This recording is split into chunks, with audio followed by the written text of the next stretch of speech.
Hello everyone, how are you all? Very good afternoon to all guys. Guys, I am Abhishek Singh and I welcome you all on behalf of the Gradeup IAS team in this very important session of today, which is going to deal with the weekly compilation of the PIB updates. All right. So very good afternoon, Santa. Very good afternoon, Srikutan. Good afternoon to both of you. And guys, I hope that again you have got some opportunity in between. You got some time to get relaxed. And so today I'm back with the another compilation of the PIB news, and that compilation will deal with the main events, right? The major events which have taken place throughout this week. All right. So good afternoon, Pushpanjali. Very good afternoon. Suparva, Mighty, good afternoon to you also, dear. So guys, we will be dealing up with the quite detail. So I would like to tell you that this session is going to be slightly longer. Why slightly longer? Because this will be including at least 10 major incidents which have taken place in the last week. Okay, and these incidents were also reported by the PIB, and therefore guys I have mentioned it. Now you all must be aware that PIB is a great source of information, all right, and also considered as a standard source of information. So guys, we will be discussing these in quite detail. So let's start without delaying any further. Okay, so guys, I hope all of you are doing great. Okay, so let's get started with the first news that I would like to discuss. So first of all, let us discuss the topics which are present overall. So guys, the Ramayan cruise service in Ayodhya, Uttar Pradesh, right? I will be talking about that. The next topic will be the first ever World Adi Mahotsav in Madhya Pradesh. Then I will also be covering the topic of WHO World Malaria Report 2020 and the status of India in it. All right, status of India. So guys, this is actually a golden opportunity for those candidates who have not attended the PIB sessions on the weekdays. So especially those who are working or those who are having the lack of time to attend these sessions, so they can take the advantage of today's session where I will be covering up the major issues. So fourth one will be the India and Finland MOU for the developing cooperation in the field of environmental protection and biodiversity conservation. Then fifth one will be the reviews of the Ayushman Bharat, that is the Pradhan Mantri Jan Arogya Yojana and the National Digital Health Mission. So we'll also be looking in the perspective of the current COVID-19 crisis. Okay. Then the launch of the Green Charcoal Hackathon, then India USA MOU on the intellectual property cooperation. What is MOU, by the way? MOU is the Memorandum of Understanding. Okay. Then Asian Development Bank and India that signed $50 million loan to boost West Bengal's digital platform. So this will be our discussion of news. Then sixth BRICS Youth Summit, that will also be discussed in that. And finally, the Science, Technology and Innovation Policy 2020. All right, guys. So I hope a lot of people of you have joined the session. Okay, Harendra Singh, how to contact Gradeup Help. So Harendra, in the end of this session, I will be providing you the contact number of the Gradeup also. So you can reach through that number to the Gradeup Help team. All right. So Suparva, Anupam, Kaval, everybody, welcome to the session. And guys, let's get started with our first news. So do not get confused because these are the name of the topics. These are not the order. These are not the order of topics. So we have covered the topics in different order. So first is Science, Technology and Innovation Policy STIP 2020. All right. Manoj, hello Manoj, how are you? Very good afternoon. So guys, let's start with this. First of all, what is the context? So that means what is the background of this news? So a power-packed Apex Committee meeting of the new Science, Technology and Innovation Policy that discussed various suggestions for the upcoming policy that will pave the way towards a knowledge-based economy. So which are the keywords that are useful for the exam? First thing, new Science, Technology and Innovation Policy 2020. First thing. Then, what was the topic? Right, the suggestions for upcoming policy. All right, upcoming policy. Policy for what purpose? To move India towards knowledge-based economy. All right. So guys, let us learn first of all that how to take the key words, key notes when we read or when we attend any such sessions where the news is being discussed. Clear? So the way towards a knowledge-based economy, that is the key purpose of this policy. Okay. Now let us see some detail about STIP 2020, because the questions may be asked that what is STIP or what is basically the features of 2020 STIP. So guys, it was the fifth, right, India's fifth national policy for the science, technology and innovation. All right, and it aimed to capture, right, the aspirations of entire nation through decentralized, bottom up and inclusive approach. So what is the meaning of this? Yes. India's fifth national policy. Very good. So basically, guys, it is targeting that the development of science, technology, and innovation, it should come from the bottom. That means from the lower section, lower strata of the society. That means the common people. Common people or the colleges, universities, right? Localized level, decentralized level. So basically from the colleges and other local level towards the higher level. Higher level, that means the research labs, the departmental science department and all that. So up to that. Okay. Then from open science to funding priorities. So which are the covered topics in the STIP, in the new policy? The next important information is that STIP covers which aspects to move India towards a knowledge-based economy. All right, we saw in the previous page. So guys, those aspects include the open science. What is open science? Science for all, or science made simple. Okay. Then funding priorities, critical human capital to equity and inclusion. That means bringing the human capital, that means the people who are having the skills in the knowledge in the field of science, to equity and inclusion.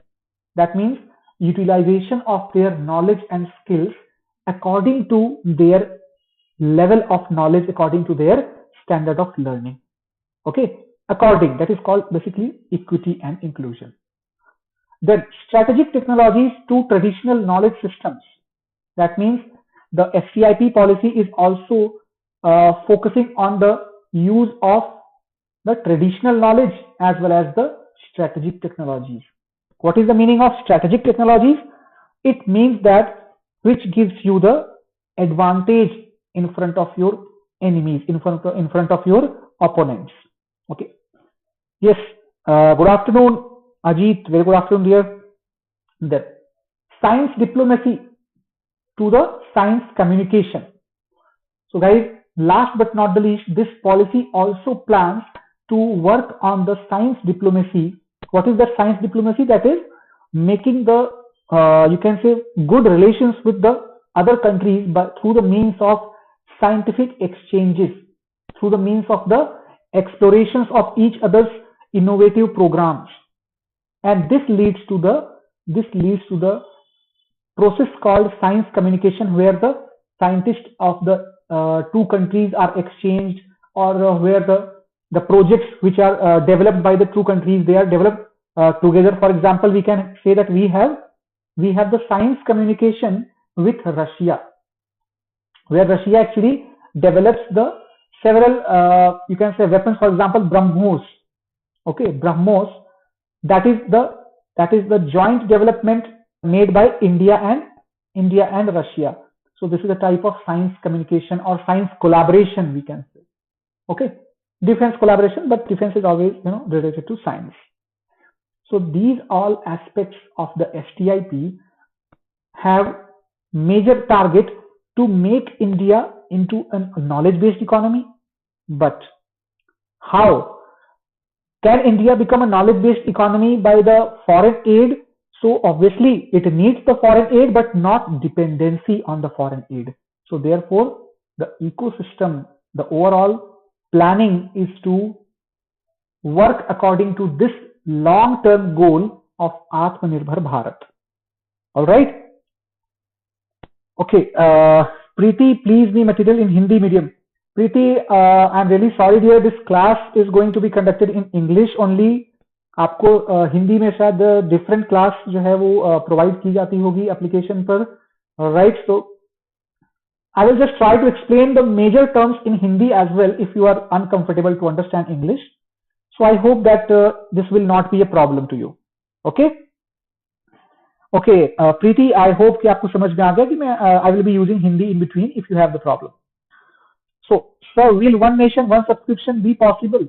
Anupam, this is a good suggestion. Yeah, this is a good suggestion. But you know what? That the excessive centralization will also lead to some problems. However, it is a good idea that if one nation, one subscription takes place, then it is all right. Then Ramayan crude service in Ayodhya, the second topic of this week. So guys, nowadays Ramayana is in news a lot of due to a lot of reasons. Recently we saw the Guinness, right? The Guinness World Record that was made in Ayodhya. Can you guys tell me what was that world record that was made in Ayodhya? Yes, everybody, this is the question for you. आप सभी के लिए question है. प्रीति, आप बता सकती है कि कौन सा वर्ल्ड रिकॉर्ड बना था अयोध्या में अभी रिसेंटली लास्ट मंथ में? Everyone, guys, see guys, do participate in this session, and then this is going to be really interesting for all of you. Otherwise the one-sided communication will definitely hamper your interest, guys. Yes, so I have been getting a lot of answers. All right, so diya light, okay, gathering, okay, diya light, once again earthen lamps. All right, basically it was the record that was made by lighting the maximum number of the earthen lamps or the diyas at one time. All right, on the occasion of the Deepavali festival. So basically the government of UP is trying to develop the overall ecosystem related to the travel and tourism and everything which is related to the Ramayana. So this is the same thing. Okay, right? Do not confuse it with the Ramayana circuit. Okay, Ramayana circuit is different. This Ramayana circuit, it also includes Sri Lanka and other things in its plan. However, this Ramayana cruise service, this is different. Okay, so this is actually the cruise tour on the Saryu river in Ayodhya, and this is implemented not just by the UP government, rather it is sponsored by central government. All right, central government. Because guys, you all know that the port, shipping and the waterways, that is a central ministry that deals with it. All right. So Mr. Mansukh Mandavia, who is the minister for that department, for that ministry, he is concerned with this type of decision. Clear? So guys, this is the first ever luxury cruise service. Can you guys tell me that is there any other luxury cruise service on any other river in India? Yes, guys, yes. 4.5 lakh diyas simultaneously. Yes, guys, any other river cruise available or similar type of cruise was also inaugurated in the Gujarat, right? That was actually a ferry cruise type. Can you guys recollect? Can you guys remember that inauguration of that ferry trip or ferry cruise in Gujarat? Any one of you? Yes, Amritansh, Banaras. That Banaras is also having the same cruise service. In fact, that Sabarmati area, that is also having the similar type of cruise service. All right. Then, guys, India is also having the several oceanic cruise, but that is different. The river cruise are more important. All right, river cruise are more important. Even in Brahmaputra, we have the cruise service available. Clear? So let's move ahead, guys. So here is another important information that Ghaghara, that is also another name of Saryu, that is National Waterway number 40. So this will be basically to promote the travel and tourism in Ayodhya. Now, some details about this cruise. So these details are not very crucial, at least not the dimensions of that cruise are definitely not crucial. Okay. However, this will be the eco-friendly cruise. It is important. So understand one thing, guys, that only the important points you have to take in your mind, not everything which is written here. So this cruise will be containing the bio toilets and hybrid engines. What is the hybrid engine, guys?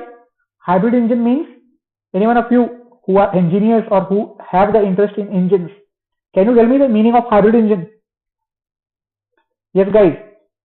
Sakshi, Anupam, Pragati, Amritansh, everyone. Hybrid engine. Preeti. So, guys, okay, alcohol plus petrol. All right. We can actually have it in the two distinct ways. Okay, two distinct ways. What happens? Basically, hybrid engines are run by both fossil fuel and renewable resources. Here for the till now exact meaning of the hybrid engines, that included in fact the engine which was having both capabilities, the electric as well as fossil, but most of the engines do not have this type of capability. So therefore the engine which can use the two different type of fuels, that is the gasoline or diesel, or the biofuel. All right, so this is the hybrid engine system, all right, which can have the zero effect on the environment. So this is an important point. And what is else that is important, guys? That this cruise will be having the interiors based on the theme of Ramcharitmanas. Okay, so interiors as well as the boarding point both will be, yes, definitely, Anupam, alternative. Okay, so these will be having the theme of Ramcharitmanas. So guys, we can just summarize the important points from this news, that it was launched on Saryu River, which is also called as Ghaghara National Waterway 40, first point. Second point, the first ever luxury cruise on this river inaugurated by the Central Minister of Port, Shipping and Waterways. All right. Then third point is that it is not the same as Ramayan circuit. This is different than that. And the next point is that it will be completely environment friendly because of the use of bio toilets and hybrid engine. And last point, the interiors as well as the boarding point, they will be having the theme of Ramcharitmanas. So that's all, guys, about this. And let's move to the other points. So guys, this is actually just detail, right? Just detail. This is not very much important because as you can see this, okay. So here, guys, some video will also be shown to the people who will be sitting in that, and that video will be based on the a brief detailing, a brief tale of Ramayana. However, that is not very much crucial for the exam purpose, at least. All right. So let's move to the next. Okay.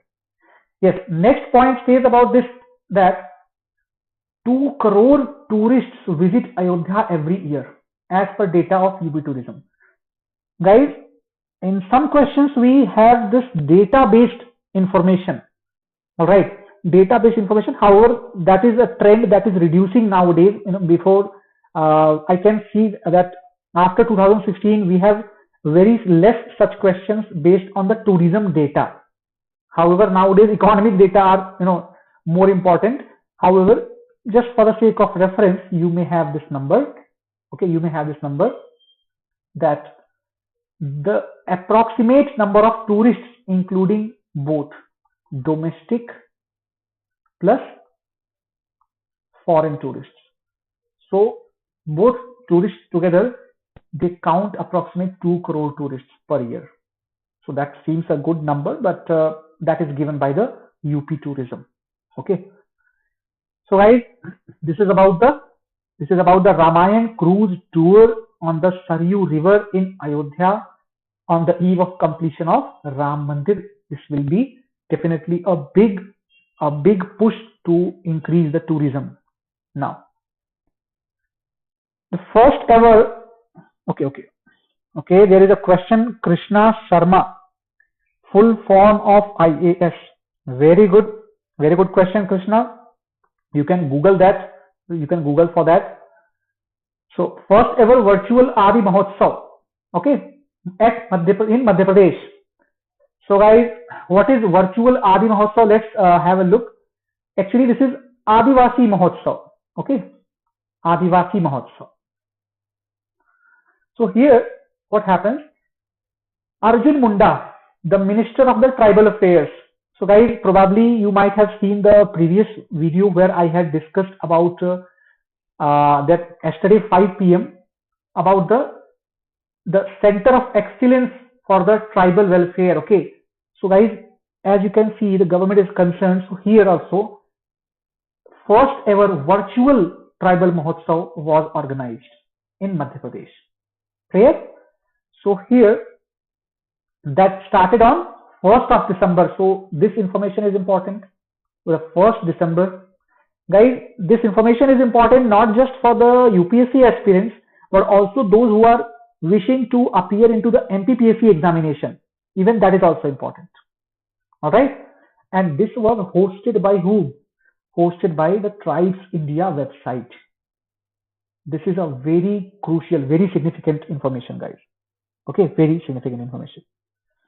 So here, as you can see, the Tribes India is a website which actually hosted it. So guys, this may be a question where it is written like the Ministry of Tribal Welfare, right, hosted this celebration online. So that statement will become incorrect. This is how they transform it into the questions. Okay. Then guys, main focus was the tribal craft and culture of Madhya Pradesh. So basically it is a MP-centric type of news, more important for MP aspirants. Then, but this information related to Adi Mahotsav is important for all of us, right? So what is that? The celebration of the spirit of tribal culture, craft, cuisine and commerce. Clear? Started in 2017. Another important to note down. 2017 was the commencement year. So this year will be which particular sequence of Adi Mahotsav? So guys, every year it is organized. So this will be the 4th one. Okay, 4th. Which tribe found in Madhya Pradesh? Pragati. In Madhya Pradesh there are several tribes, but the most important tribes include the Gond tribes, right? The Kol tribes, okay, Baiga tribes, Bhuria tribes. All right. There are several others, but these are the you can say most important tribes, among the most important tribes. Okay, Pragati, I hope you got the answer. Now, so guys, basically it was an attempt. What is the purpose of Adi Mahotsav? To familiarize the people with rich and diverse craft culture of the tribal communities across the country. Okay. Have you ever visited the famous Delhi Hat? Any one of you belong to Delhi and have visited the Delhi Hat? The Delhi Hat, it has a lot of products from the handicrafts. The people who are actually, making the local artifacts and they try to sell that in the Delhi Hat. So similarly, there is an online portal, guys. I have already discussed. There was a TriFed, the TriFed. That was a marketing and cooperative federation for the tribal products. Similarly, guys, this Mahotsav is a type of, you can say, a type of exhibition cum sale event where the tribal handicrafts, painting, jewelries, fabric paintings, these are all presented as well as sold. Clear? So this is basically increase the interaction between the tribal and the local population, common population. Clear? Then some details about this. So guys, Tribes India e-marketplace is a noteworthy initiative. Guys, this is important. This is important for the prelims examination because the e-marketplace, this becomes important whenever this is in the mention. Clear? So guys, this is a noteworthy initiative. That what is the function of it? It showcases the produce and handicrafts of tribal enterprises across the country and makes a direct market. So guys, can you guys tell me that when there was already the TriFed existing, so what was the need of this Tribes India marketplace? What was the need of that when TriFed was already there?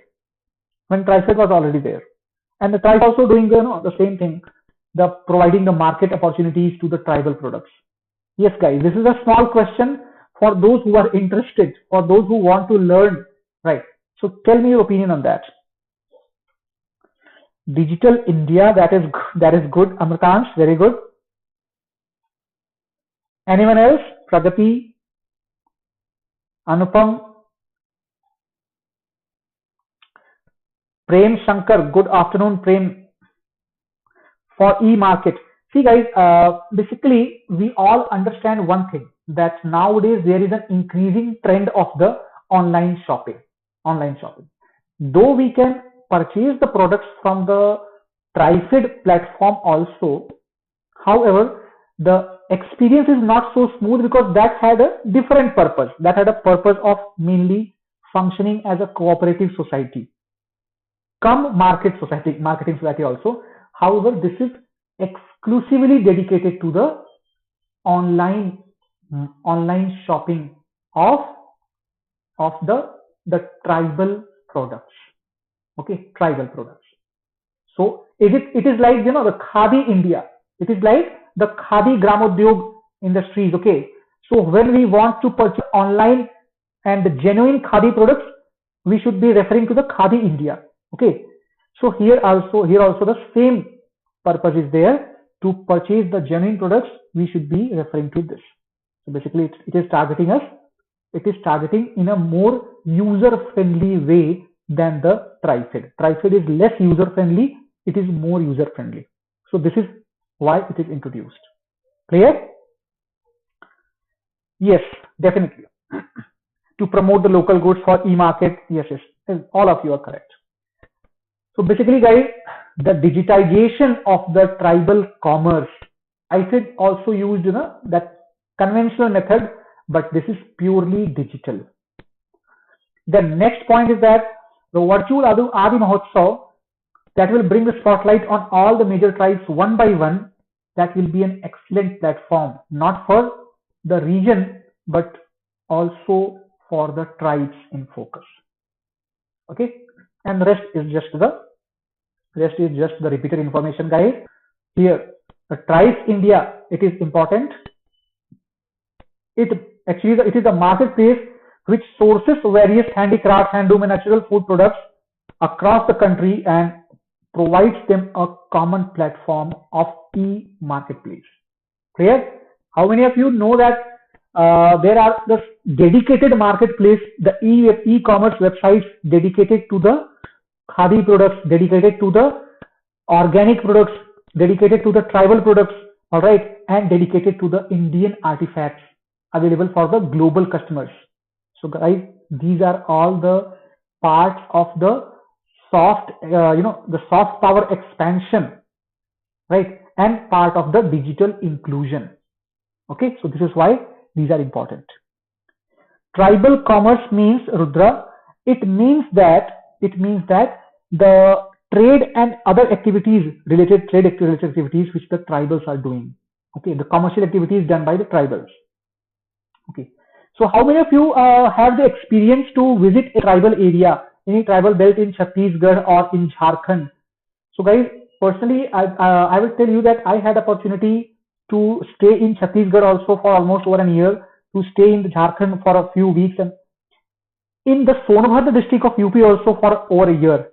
So these are all the tribal areas. Believe me, they have such excellent skills of the handicraft, such unique food preparations, which can be instant hit in the global community. I'm not talking about India, in the global community, if they are given two things: the proper platform and the proper marketing. So guys, this e-marketplaces are basically, the efforts in that direction only. Okay. Okay, so guys, very good. So guys, next topic is the WHO World Malaria Report 2020. So can you tell me that what or which disease has been the most fatal disease in the history of the mankind? Most number of deaths are caused by that disease. Which disease is the example? What should be the answer, guys? Will it be cancer? Will it be diabetes? Or will it be heart attack? Or sorry, that means cholesterol related disease, cardiac diseases, or anything else? Which disease is the biggest, killer in the history of humankind? Flu. Anupam Kaji has answered flu. All right. Rudra has answered cancer. Amtansh has answered correctly. Okay. All right, guys. Artery disease, Sri Kutan is Pragati. Okay, then Rama Devi, cholera. That is cholera. Okay, that is cholera. And guys, let me not read the more number of diseases. Simply, guys, this is the answer. Malaria. Malaria has killed more number of people than any other disease.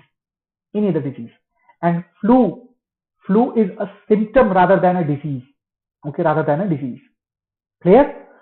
So guys, therefore malaria elimination is one of the most crucial tasks. And can you believe this? That even today we have very less or almost negligibly impactful malaria vaccination. Okay, there is still the researches going on which are in the direction to make the 100% impactful vaccines against malaria.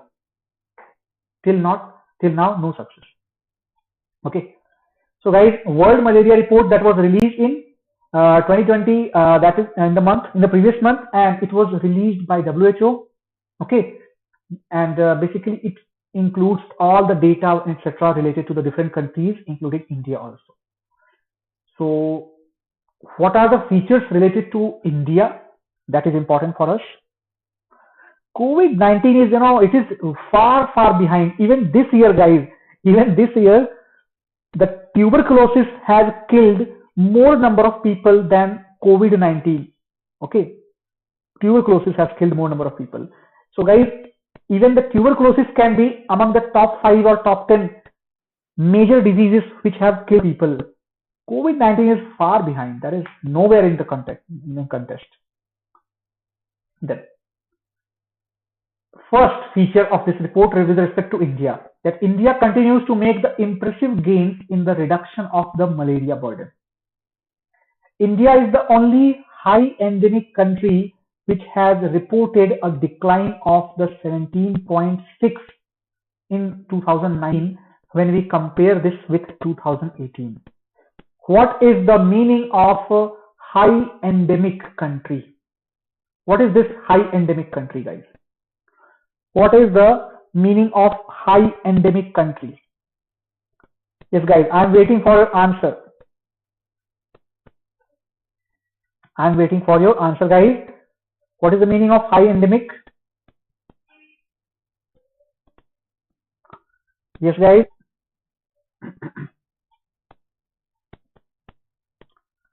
Okay. No answers till now. Anybody?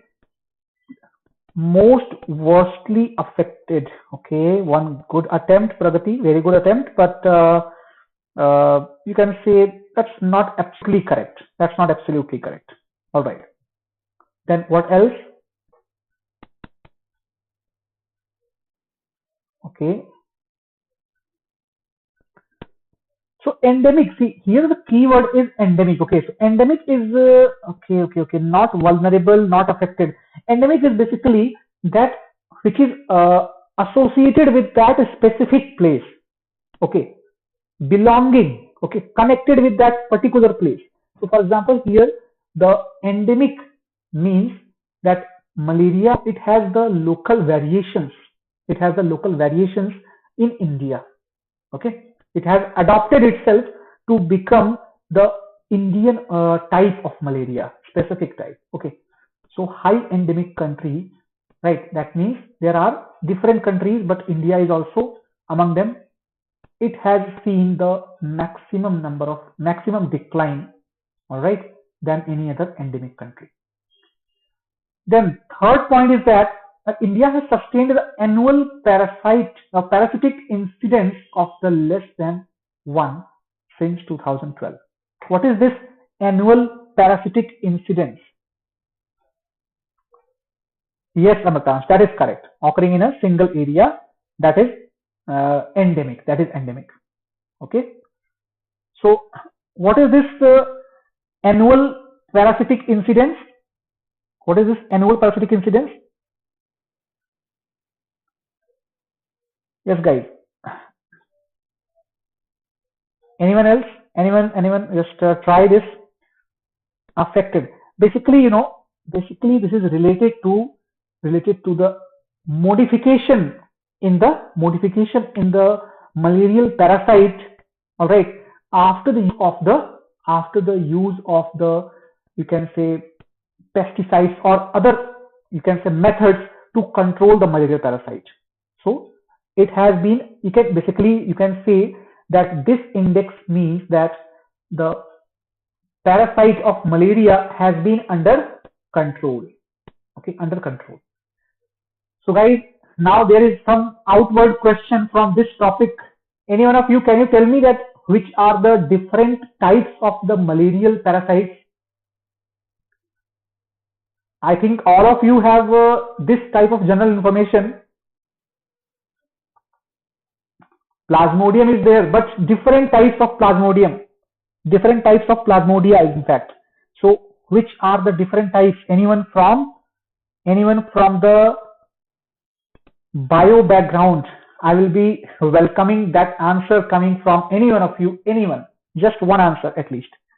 Okay, I've got some more answers. In fact, Falciparum vivax malariae. Okay, very good. So that is good. All of you have great knowledge about malaria. That's good. That's good. Okay. So guys, which is the most dangerous type? Amritash, I'm getting your answers, dear. I'm getting your answers.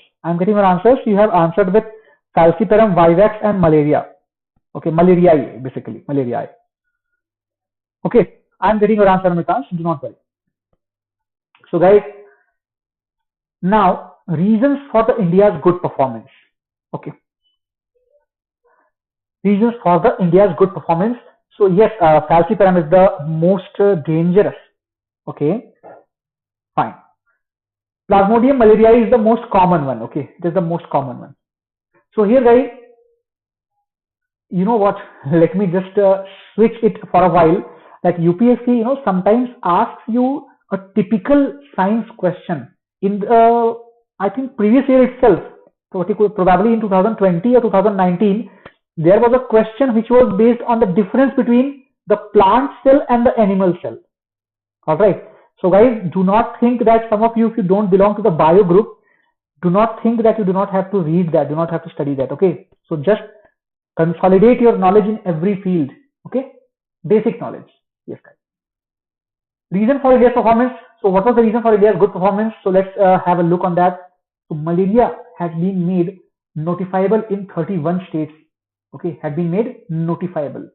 That means you have to report the cases of malaria, and so that the government may take the appropriate action. So here, guys, due to the efforts made by the government of India in the provisions of microscopes, rapid diagnostic, you can say, long-lasting insecticidal nets. Here, guys, rapid diagnostics. That means malaria. Earlier it was very difficult to diagnose, but nowadays it is quite efficiently diagnosed. Okay, and long-lasting insecticidal nets are there. Okay, we can simply understand treated mosquito nets. Okay, that means dawa lagi hui machhardani kind of, that is.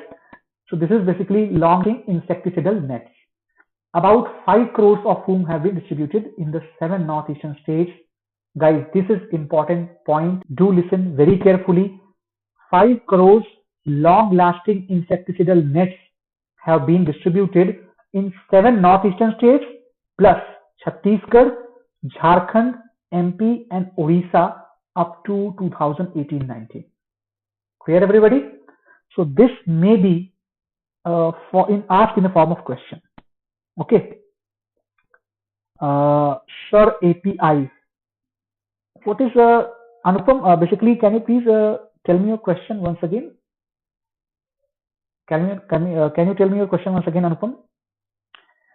Alright, guys. So here, WHO has initiated the high burden to high impact initiative in the 11 high malaria burden countries, which also includes India. Very, very important information. Very good news. So this news, guys, this is really significant that 11 most highly impacted countries have been included under HBHI program, and India is also one of them. And this HBHI initiative, in India we have 4 states, West Bengal, Jharkhand, MP and CG. That in these states this HBHI initiative is started. Clear? Now, so here, guys, you can see this map. Okay, so here is the this API you were asking. Okay, all right. So, guys, this is the affected population intensity. Okay, affected population intensity, and here, okay. So basically, this is the high intensity of the infected people. Okay, high intensity of the infected people that is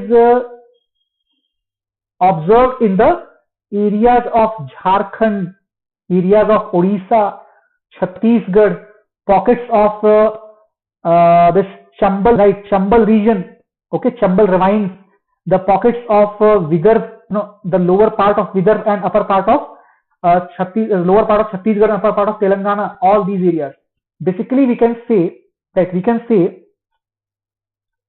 here, we can say that it is actually the Dandak, okay, Dandak forest region, okay, Dandak forest region, okay. So, guys, these are highly endemic regions. Clear? So this basically represents the areas. All right, this represents the areas in 2015, and in 2019 we can see this. It is almost clear. So a good progress made in 2019. Clear? Now, next important news, that is the launch of Green Charcoal Hackathon. All right. Okay. Green Charcoal Hackathon. So yes, guys, the API that was the annual parasitic index. I'm sorry for that. Amritansh has told that it is annual parasitic index. So those who are having the doubts about that, so that is annual parasitic index. Okay. Here, launch of the Green Charcoal Hackathon, guys. As we can see, this is the something which is important related to the environment. So that is why it is more important. However, this was not launched by the Ministry of Environment. So this is going to be the confusing point to ask the questions. Okay. So basically, the Union Minister of State for the Power and New and the Renewable Energy, right? New and the Renewable Energy, he, with a vision to create conducive environment by reducing carbon emissions and nurture technology solutions in India, he launched the Green Charcoal Hackathon. So what is the information that we have to take from this page? That the state minister, okay, that is the Union Minister of State, okay, that means the junior minister of the cabinet. So he basically, and which ministry? Ministry of Power and New and Renewable Energy. All right, New and Renewable Energy. So he launched that Green Charcoal Hackathon. Clear? Now, let us have some information related to the Green Charcoal Hackathon. So basically, guys, this is an innovation in the pursuit of reducing our carbon footprint. Okay, innovation in the pursuit of reducing carbon footprint. What is the carbon footprint? Everybody, this is a very common thing. All of you must have understood, must have learned about it. Carbon footprint. What is that? What is carbon footprint, guys? Priyamvara, madam, actually this is a weekly roundup session of PIB days, so that is why the topics are definitely those topics which we have already covered in this week, and this is for those who have somehow missed any of the topics in on any day. All right. So fossils age represent, okay. All right. So carbon footprints basically. All right. Carbon footprints are actually the amount of the carbon, okay, that whatever you do that produces, that emits the carbon. All right. So basically the emission of the carbon, okay, that emission of the carbon. However, we can say that from the point of view, all competitors in the hackathon, they should keep in the mind the process of converting this residue to charcoal, and it should not lead to the emissions. So that means it should not be having high carbon or more carbon footprints, right? It should be having very less or almost negligible carbon footprints. Clear? So what is the another purpose? That is the commercial model, which will depend on the cost of both the machine as well as the charcoal production.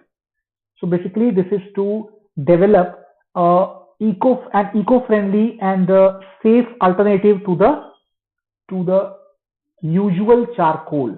What is usual charcoal? That is we call it as lakdi ka koila. All right, that means simply the wooden coal, that is called charcoal. That charred, okay, charred wood, that is charcoal. Clear? Now, carbon 14 uses. Remember, carbon 14 is a radioactive carbon. It's not related to the carbon footprint, by the way. Okay, I think you are getting confused between that recognition of the time period of particular fossil or particular organic component by using the half-life method of carbon 14. So that is not that, Priyamvada. It is not that. It is simply related to reduce the carbon emissions. Okay, reduce the carbon emissions and to provide a safe alternative to the regular charcoal. Okay, that is the green charcoal. Clear? So basically the innovation will be used, guys. The innovative minds will be brought together to bring. I think some of you during your engineering days might have also participated in the hackathons. All right. So this is a same type of that. Right. The various intelligent people are invited from every part of country to invent such a method where almost zero carbon footprint is left or almost zero emission is there. Almost. Okay. So what are the ideas or outcomes from this hackathon? So basically, what is the idea behind this type of hackathon? So guys, India basically is focusing on integrated and smart solutions to manage a carbon neutral economy. Guys, how many of you know it that the carbon or the, there are the carbon footprints, okay, and those countries which emit the more carbon footprints, they have to compensate to those countries which are losing out because of the less carbon footprints. All right, what is that compensation called as? Everybody. Sir, thermal power also related to charcoal. Anupam, basically charcoal is not used in thermal power plants. However, the thermal power plants are related, okay, related to the carbon or sorry, coal burning, okay, coal burning. So that is why they are also one of the highest emitters of the carbon, one of the highest. Okay, so basically, guys, the exchange or sorry, the compensation that is paid for the low footprint, low carbon footprint, right, by those countries which are emitting high carbon emissions. So that is called as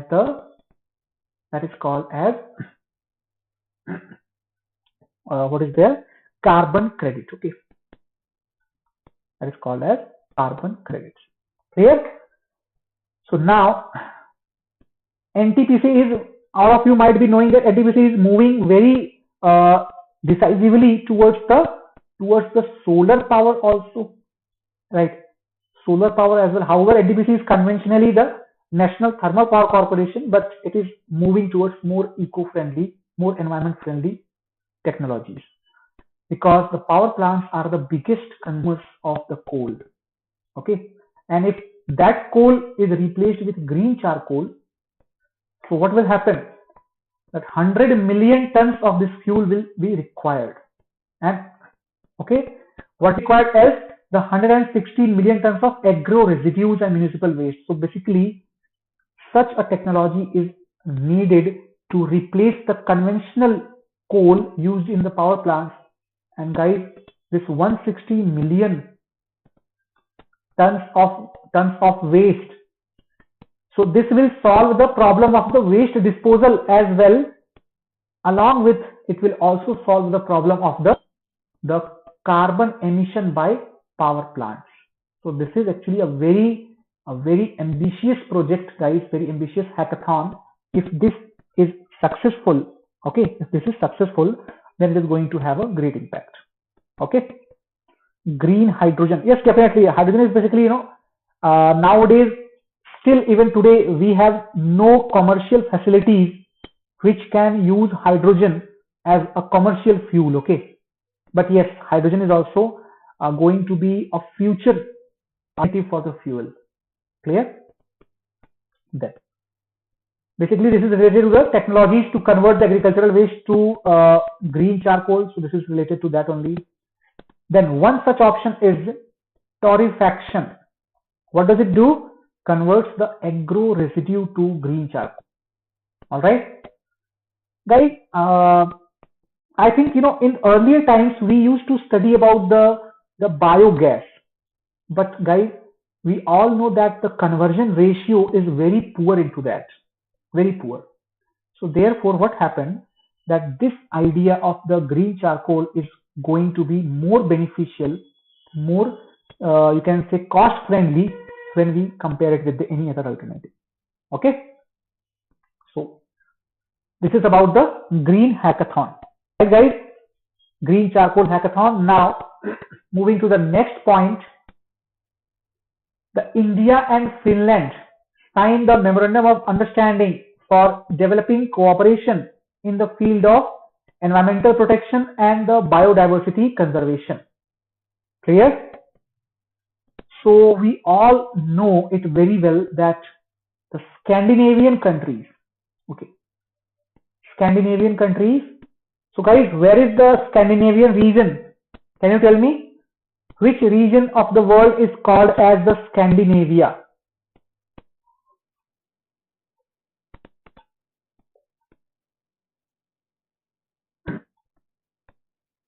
Yes, guys. Which region is called as the Scandinavia? Yes, burning under high temperature and pressure without oxygen. Okay. Yes, guys, Scandinavia is basically the area of the northernmost Europe. Okay, the areas which witness the northern lights. Okay. All right, Anupam. So here, guys, basically we are having this MOU signed between India and Finland, and what is the this memorandum of understanding about the environmental protection and biodiversity. So let's take the context of this. So guys, this was actually signed in the on the topic of the environmental protection and biodiversity conservation. And if we see the detail, so basically the MOU, what is MOU? All right, so it is a platform to further the Indian and the Finnish partnership. Finnish, that means Finland related, okay, and support and to exchange the best practices in areas like feed. These are important for the exam purpose. Okay, areas of partnership and support and exchange of the practices. Which are the areas of support?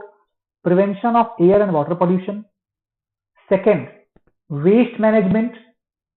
Third, the promotion of the circular economy. Fourth, the low carbon solutions and sustainable management of natural resources, including forests. Okay, then including forests, climate change. All right, then conservation of the marine and coastal resources. All right, so we can have this all you can say 4 key points. However, the fourth is itself a big point in it. So which are the areas of partnership and support, guys? The conservation of marine and the coastal resources, then the sustainable management of the natural resources including forests, then the climate change, then low carbon solutions, okay, and promotion of the circular economy. And what is circular economy? What is circular economy, guys? What is circular economy? This is a good term and often in the news nowadays. Often in the news nowadays. What is circular economy? Yes, guys.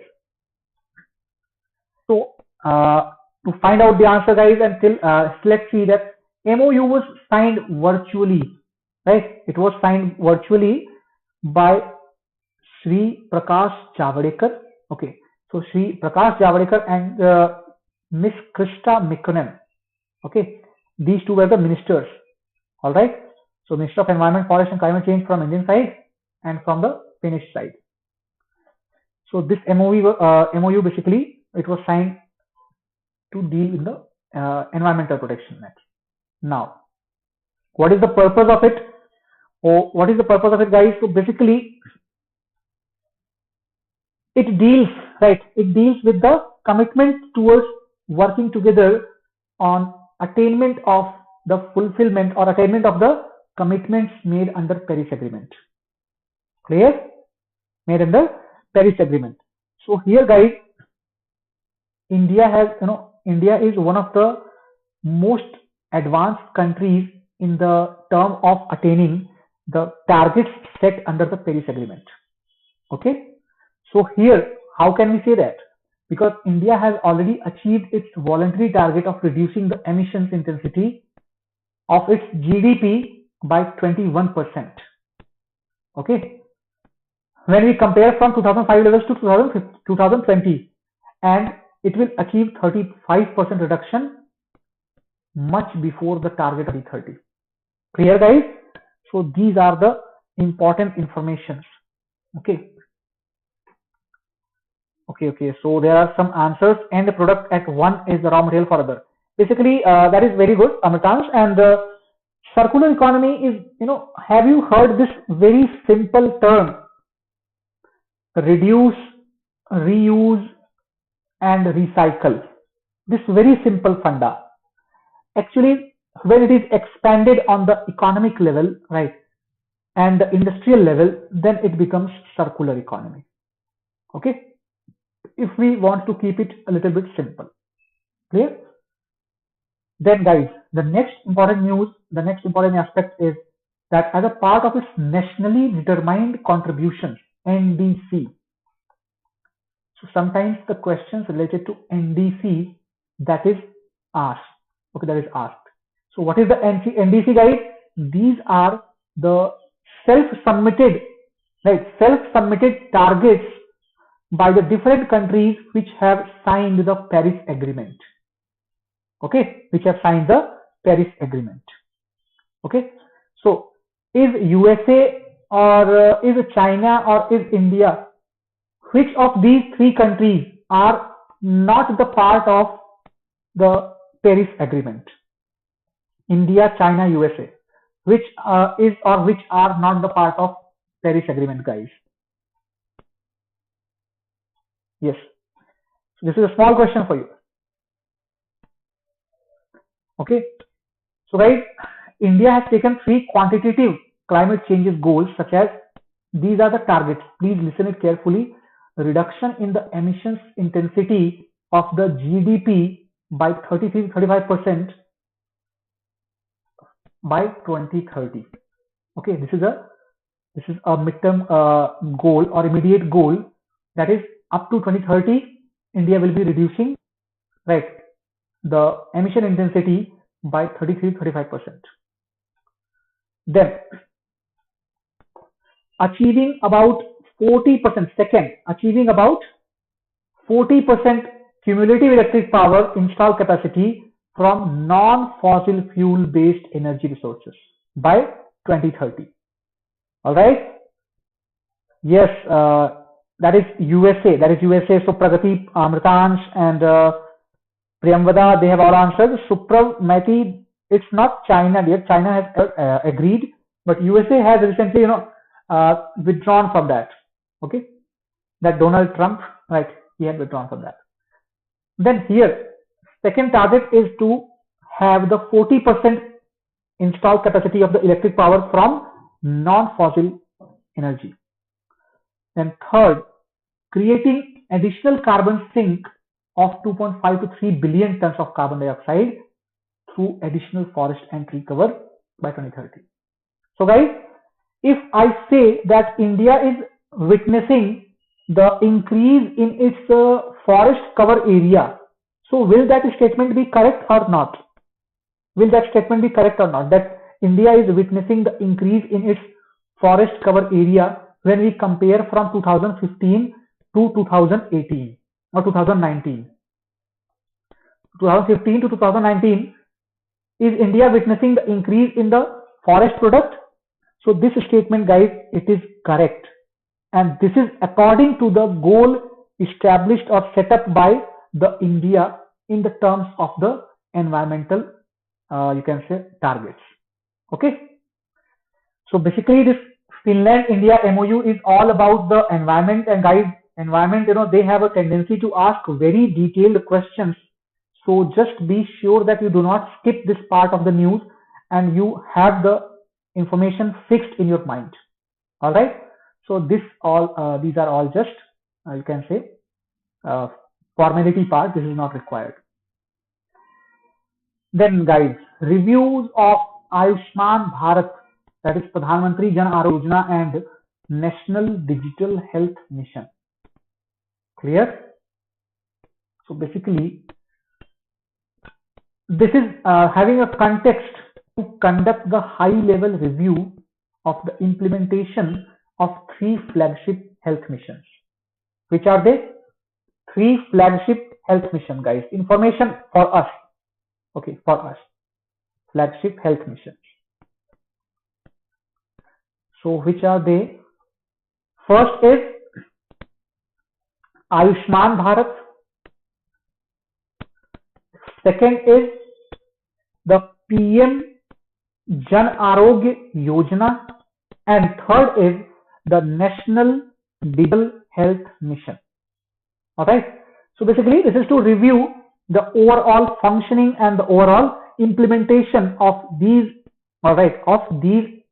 missions on the national level. Alright, so let us see what are the details about it. What are the details? Here. NDHM. What is the NDHM? So guys, it is a mission to harness the technology. This is important once again, guys, because anything digital nowadays, because this government is obsessed, it is hell bent on digitizing everything. So this initiative is also important. It's a mission to harness technology to improve the efficiency, effectiveness, and the transparency of the healthcare delivery in India through the better access to healthcare data. Right. Some of you might have heard that the government is planning to make a data bank of all the patients, right, who have been covered under the Ayushman Bharat or under the PM Jan Arogya Yojana. Why so? Why so, guys?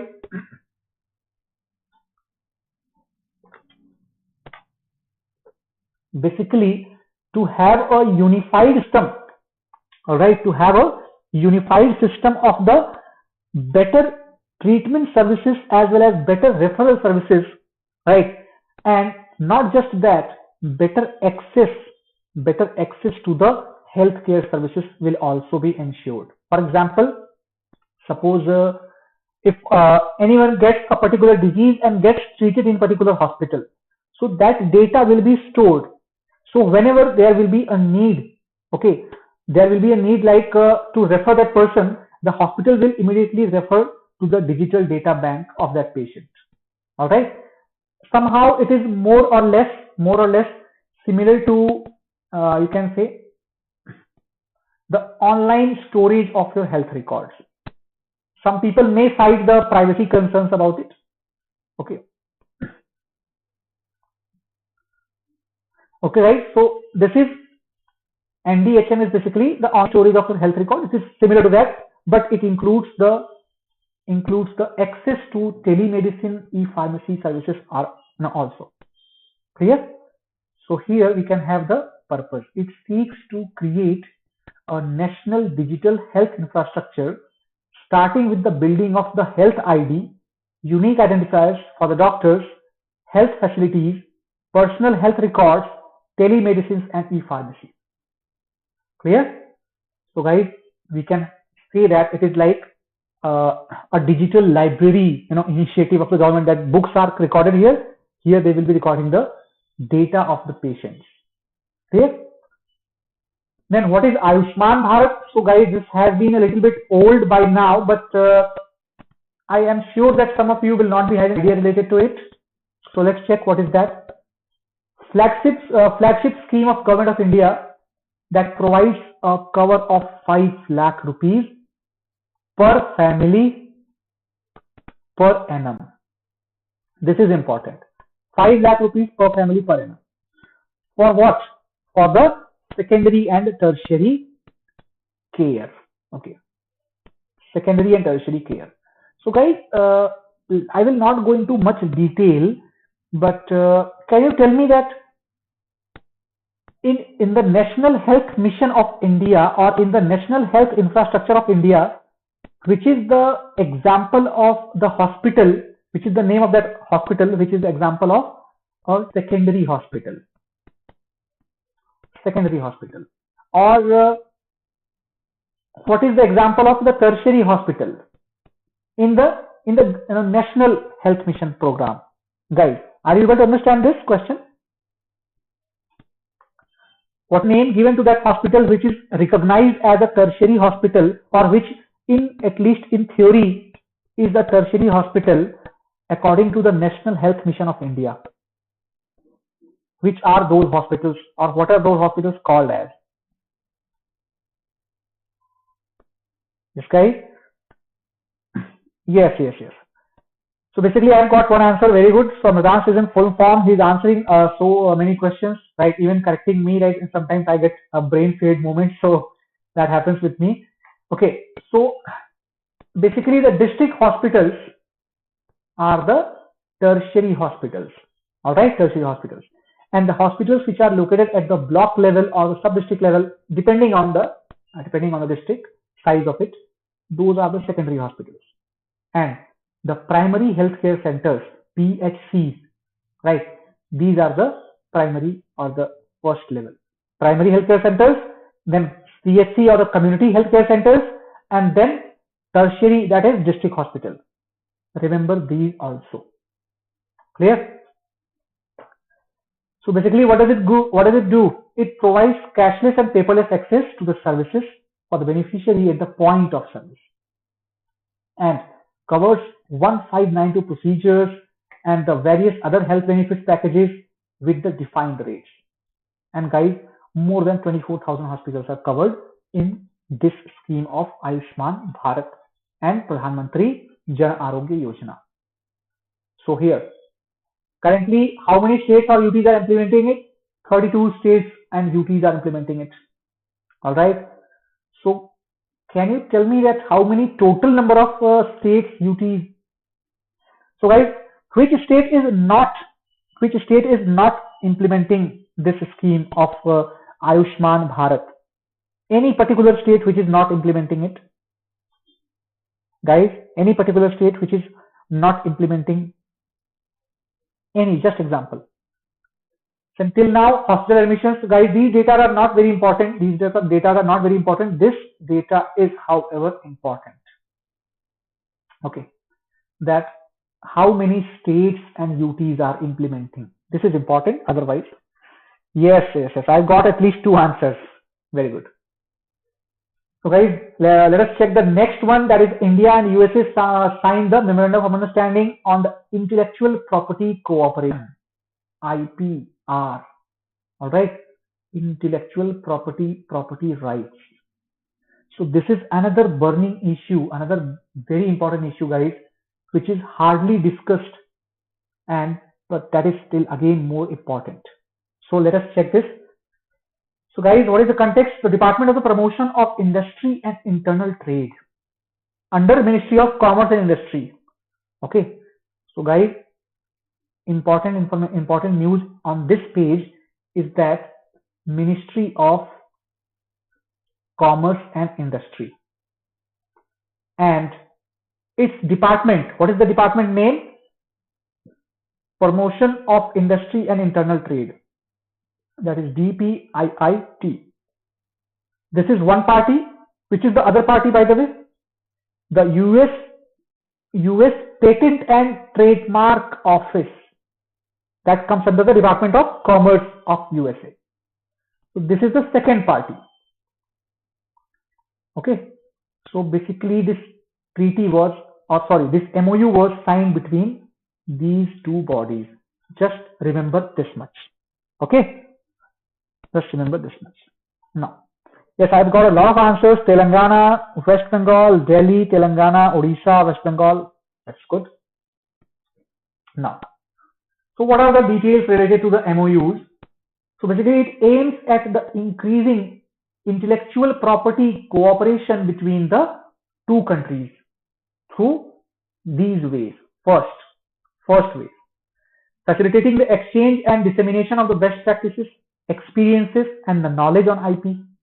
Okay. And among the public as well as among the industry, universities, research and development organizations, then small and medium enterprises, all right, through the participation of programs and events. Clear? So basically the first point is the exchange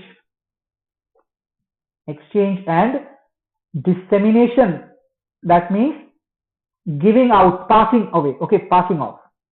So dissemination of the practice and experience and the knowledge of intellectual property. Clear? Practice, experience and knowledge of intellectual property. What is second point? The collaboration in the training programs, expert exchange, technical exchange and outreach activities. So these two are the points which you have to learn from this page. Okay. So there are other pages as well, guys. Rima Madhesha, very good evening. Very good evening, Rima. So other methods have also, other features also of this MOU, guys. So here, exchange of information and best practices for the process of registration and the examination of such applications for patents, trademarks, right, copyrights, you can mention it by this, okay, copyrights, then geographical indications and industrial designs, okay, as well as their protection. Guys, I expect that all of you are aware that these things, okay, these things, especially the patents, the trademarks, copyrights, GI tags, industrial designs, all these are regarded as the intellectual property. All right, regarded as the intellectual property protection tools. So if you get a patent on a particular, you can say process or particular product, method, so that gives you the authority over its use. Nobody can use that without your permission.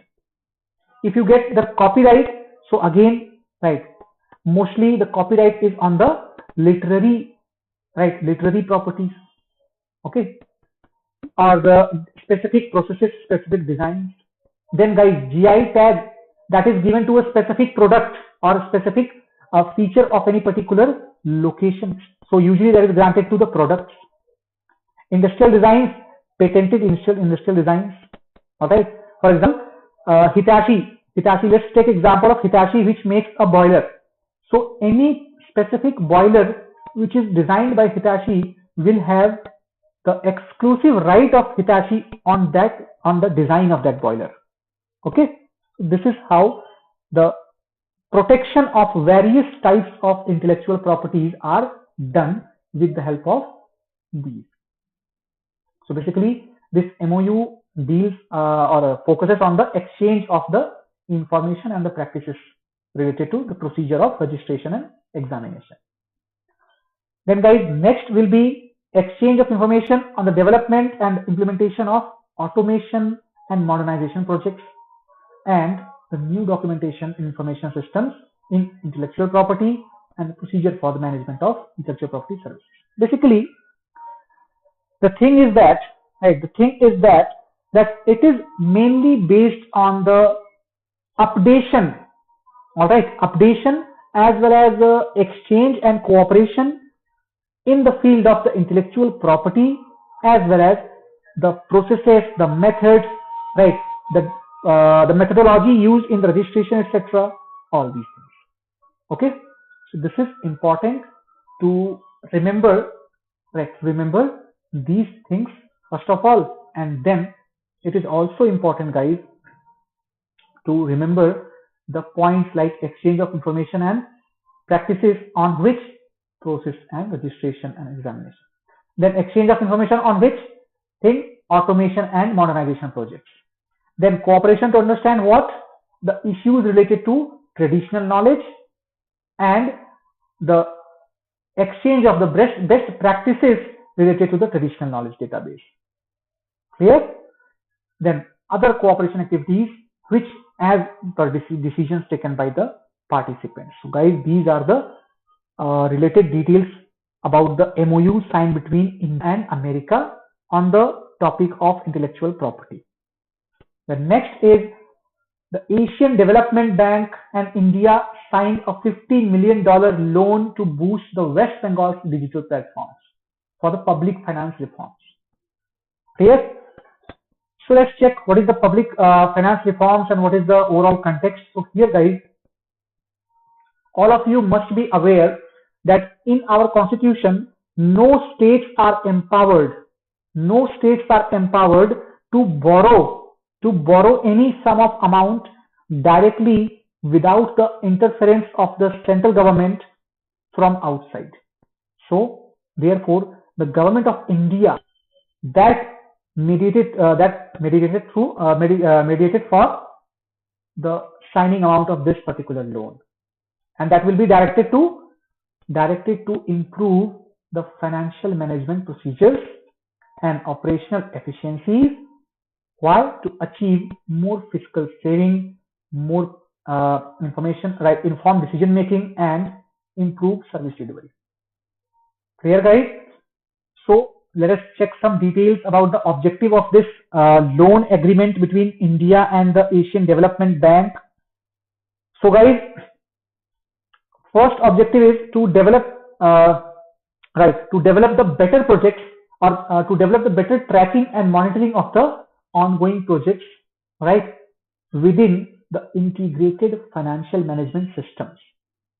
Clear? So here the first objective goes for the better project management. All right, better project management. Second thing is that, that is to enhance the state government capacity. Okay, state government capacity. All right, for what? On what? On the public finance management. Public finance management. Clear, guys? And at the same time, to develop the grievance redressal system. What is this grievance redressal system, guys? Whatever disputes are arising, how to resolve those disputes in a more customer friendly, in a more user friendly manner. This is called as the grievance redressal system. And this system is required to be developed for the transport corporations and urban local bodies. Clear? Urban local bodies. So this is another objective of the MOU. Of the loan. Then this loan is also targeted, all right, it is also targeted to establish the successful e-governance systems for the better revenue administration, all right, and to rationalize the expenditure of the government and to promote the private sector's involvement in service delivery. 3 points in this point, okay. So guys, basically Asian Development Bank, as all of you might be aware, that this is actually dedicated to the, provide the soft loans sometimes and provide the financial aid and assistance to the developing countries, particularly in Asia. Okay, particularly in Asia. So as you can see that after the World Bank, if any particular bank which is more functional for the developmental purpose, so this is the Asian Development Bank. All right, Asian Development Bank. So guys, these are some information related to that. It was established in 1966, owned by 68 members, and 49 are Asian members, and the rest are the outside. All right. So the last topic for the day is the 6th BRICS Youth Summit. Clear, guys? So BRICS, again, all of you know what is the BRICS. This is Brazil, okay, Russia, India, China, and South Africa. So basically, the Youth Summit was organized, okay, on a virtual platform on 1st of December. Who attended from the India side? The Minister of Youth Affairs and Sports, Kiren Rijiju. Clear? What was the focus point? The importance of the contribution of youth across the globe in fighting the coronavirus pandemic. The theme was contribution of youth in fighting coronavirus pandemic. Okay, same thing. So here, what was the theme? Challenges of the time for the young people. In context of coronavirus, it is in context of COVID-19. Clear, guys? Now, what was the objective? So the objective was to create the space for the BRICS youth to engage on the policy and program, okay, in order to seek the challenges, right, of the young people and to empower them and to promote the exchange of experiences. That means basically the objective was to involve the youth opinion in the formulation of the policies and the programs for meeting their requirements, for meeting their challenges. Clear? So guys, that's all for today, and I hope that it was a little bit long, in fact quite long session, but guys, these were all in news, and some of you might have some doubt related to some queries. So guys, you can refer to this number, all right, as you can also see it in the enlarged view. So you can call on this number to get your doubts addressed. And so guys, thank you so much for attending it. I hope that you all learned something new. And yes, okay. Thank you so much, Amritan, for your concern. Actually, it's a little bit visible. I understand that, but that's a lot. Next, let's meet again at 8 p.m. tonight on the Gradeup application. Till then, have rest and have a great enjoyable day. Thank you.